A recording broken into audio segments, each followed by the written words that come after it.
Pero let's hear first from Direk Kip. Direk Kip, may we hear from you? Abutan natin ang microphone, please. Sa totoo lang po, napaka-weird na experience nito for me as a filmmaker. In 2017, I wrote the Barboy script in 17 hours, rushing for a festival. 2015, 10 years ago, I wrote the Barboy script na sinend ko kay Kaloy around that time din. Sorry na. Hindi ko in-expect na ang daming mararating nung pelikula. It has 17.7 million views on YouTube with 60,000 comments, and karamihan dun sa mga comments na yun say, babalik ako dito pag lawyer na ako, babalik ako dito kapag doctor na ako or criminology graduate na ako. There's even a message there na babalik ako dito pag cancer survivor na ako.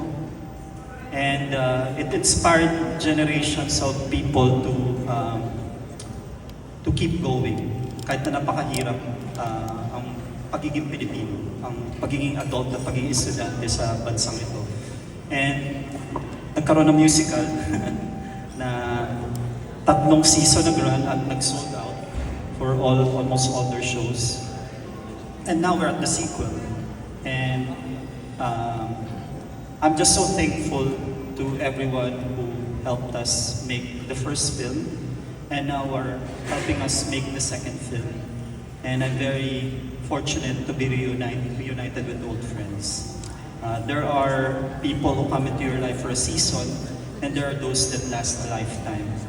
And as you grow older, mas hinahanap mo yung mga tao that can help you grow and can help you be a better person. And that's why sinulat namin tong pelikulang ito ng 2 of my closest friends in the industry, Director Carlo Catu and Director Zig Dulay. So, sinulat namin siya as a tribute to the people who... Kasi when you're young, ang mga hinahanap mo mga kaibigan, yung masasaya, yung mga chill lang. Hanapin mo pa rin siya later in life, pero as you grow in wisdom, you look more for people who help you grow and help you improve and help you become wiser. And I'm so happy na nung nag-reunite din kami as friends, kaming 4, may ganong pakiramdam that we all grew as people.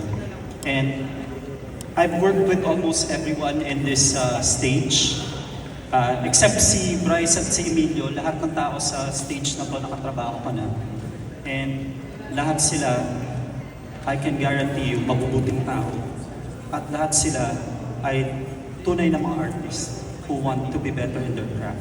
I've made great memories with everyone in this stage, and I will forever be grateful for what we have all accomplished together. So sana, supportahan niyo ang aming pelikula sa MMFF, and we are an independent... Hindi, umpisa na we are an independent production company. And sana unahin nyo kami. I'm not saying na hindi nyo panoorin nyo iba. I mean, I'm sure the other films are excellent as well. Pero as an independent production, sana unahin nyo kami. And supportahan nyo kami so that we can make more stories that tackle these themes and talk about issues that are happening in the country while being fun, entertaining, nakakakilig at nakakaiyak pa rin. So thank you so much everyone, and thank you to all the press who came here today. Thank you for supporting this film. Thank you, Direk Kip. Yung sinabi ni Direk Kip kanina na parang, you know, people come into our lives for season. Kala ko kakanta na ng For Good si Direk eh. Alam ko mag-weekend na siya eh, no? Kala ko siya lang yung magpe-perform eh, di ba? Okay, before we begin our Q&A, papatiin muna natin our cast members. Let's start with Bryce. Bryce, if you can greet everybody and say a few words. Okay, hello everyone. My name is Bryce. I'm part of the Barboy's cast as Jonas. Gusto ko lang po magpasalamat sa inyong lahat for giving your time para pumunta dito, and at the same time, humihingi na rin po kami ng tulong ninyo na suportahan po ang pelikula namin. Ayan, enjoy the night everyone. Thank you, Bryce. Salamat. Ito, the very busy Will Ashley. Hello po, magandang gabi po sa inyo lahat. First of all, maraming salamat po sa mga kaibigan namin sa press na bigyan po ng time ninyo para samahan po kami, i-share sa inyo itong makabuluhang pelikula na ginawa po namin lahat at pinaghirapan namin. Yeah, thank you so much po. Thank you, Will. Of course, the multi-talented Benedicts. Hello po, magandang gabi po sa inyo lahat. Ako po si Benedix, nagmula sa universe ng Barboys the Musical as Eric Vicencio. Grabe, ang galing! Dito naman ay nagkaroon ako ng magandang oportunidad para ma-play ang isang manggagawang Pilipino na si Bok. So maraming salamat po sa paghugot sa akin sa musical at dinala ako dito sa universe ng Barboys. Benedix, did you have to audition or hinandpick ka na ni Direk? Actually, araw-araw nag-audition ako sa kay Direk. From the stage pa lang, as in, pinapakita ko na somehow gusto ko maging worthy of playing a character inside the Barboys After School universe. Alright, thank you, Benedix. Thank you po. Of course, the controversial Sasa Girl. Ayaw mo ba ng controversial? Controversial. Hindi.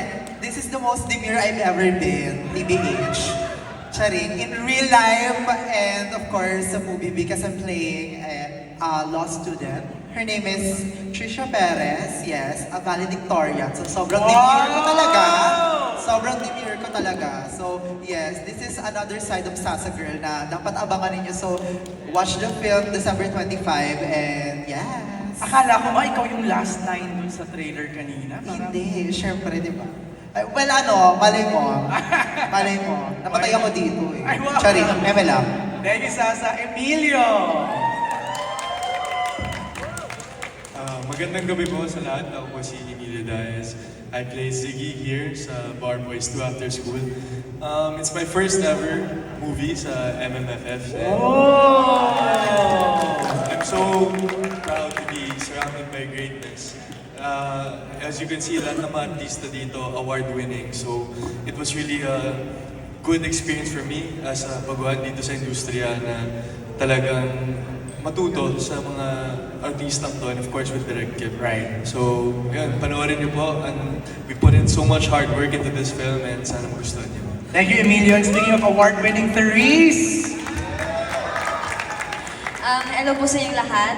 Ako po si Therese Malvar, and I play the role of CJ in Barboys After School. First off, I would like to say thank you for giving your time for us and for really spending your day here with us para i-share lalo yung pelikula namin. So please to continue. Sana, ulitin ko sinabi ni Direk Kip, sana please panoorin nyo una ang Barboys After School para hindi po kami ma-pull out agad, please. Okay naman, grabe! Sorry. Anyway, I think we all gave our hearts out for this film, not just because of the story na sobrang ganda ng pagsusulat, pero dahil din sa pagmamahal namin para kay Direk Kip. Talagang yes agad kami. Ako personally, nag-yes agad ako sa kanya because with our 11 years of friendship, what's not there to say yes to? Thank you, Therese. Enzo, you're back! Ayun po, magandang gabi po sa ating lahat. Sa lahat po ng mga friends natin, from the media to the press, sa lahat po ng viewers din na nanonood online, kung may naka-online po ngayon. Maraming salamat po for being here. It means a lot for me, to us, sa lahat po ng mga fans po ng Barboys na nandito kayo para suportahan ang aming pelikula. And like what Emilio said, totoo lang po, 15 years na ako na sa industriya, pero like Emilio, first time ko magbe-Metro Manila Film Festival. And definitely, this is a surreal experience for me. Ang tagal ko din hinintay ito, or bilang artista, dati pinapangarap ko lang maging parte ng Metro Manila Film Festival. And after 15 years, finally, I can say, I'm part of it because of Direk, because of our family. At sana po, suportahan niyo po ang aming pelikula. Very blessed to be here. Maraming salamat po. Thank you. What a way to have your first MMFF with Barboys, Enzo, di ba? Akala ko mga kampanya ka, yung tayo mo, parang ano na eh. Hirap naman sundan nun. Sanay na sa stage Paano eh. susundan Ng public speaking eh. Kian, sundan mo yun by singing. First of all, magandang gabi sa inyo lahat. Ako si Kian Cipriano and I play the role of Josh Zuniga dito sa Barboys After School. Yung hindi nakapasa nung unang Barboys. Ito yung continuation nung storya and hindi nakapasa ba o hindi natin pa malalaman, di ba? Pero mamamatay kami lahat sa dulo. Hindi ka lang. Hindi normal na maging parte ng project na magkakaroon ng pagkakataon na magkaroon ng parang sequel. Nung unang Barboys namin na naging parte kami ng pinakaunang pista ng pelikulang Pilipino. Diba? Tapos ngayon, nasa MMFF kami. Sobra kami nagpapasalamat, sobra kaming natatouch every time na merong mga lumalapit sa amin at nagsasabi kung paano sila na-touch ng pelikula na to. And I'm just happy na kasama ko itong mga malulupit na actor na nandito at kay Kip. At sa inyo, salamat sa suporta, sa oras, and masaya ako pag nakikita tayo ng ganito, promoting a film and talking about the film. So, let's have fun tonight. Thank you, Kian. Rocco! Hello, magandang gabi po sa inyo lahat. Ako po si Rocco Nasino. First of all, thank you to everyone who's here. And we appreciate that you are sending the love tonight. And fun fact, years before Barboys 1 started, I was actually supposed to be Chris Carlson. So, nung nagkausap kami ni Direk Kip, na sa akin napunta si Toran. Nagsisi ka ba? So, kaya kanina habang nag-uusap ako, nagsasalita lahat, napaisip ako, ano kayo naging turnout nito? But, speaking of firsts, ito ang first sequel ko na pelikula. That means we have all done wonderful things together for this to happen. And to address yung concern ni Therese, hindi tayo mapulaw agad kasi rated PG kami. Lahat makakanood and you won't have any trouble sharing this with everybody dahil lahat ng age pwede manood. Yeah! Alright! And of course, Eric, Magandang gabi po. Ako po si Carlo Aquino and first time ko rin po mag-Metro Manila. This year. Thank you all for coming and gusto ko lang i-share yun nga, sinasabi ko kay Kip kanina na yung first script ng Barboys is noong 2015, nakita ko sa email ko. Nung time na yun, sinasabi ko sa kanya na gusto ko nang mag-migrate, gusto ko nang umalis dito, gusto ko nang mag-quit sa pag-aartista.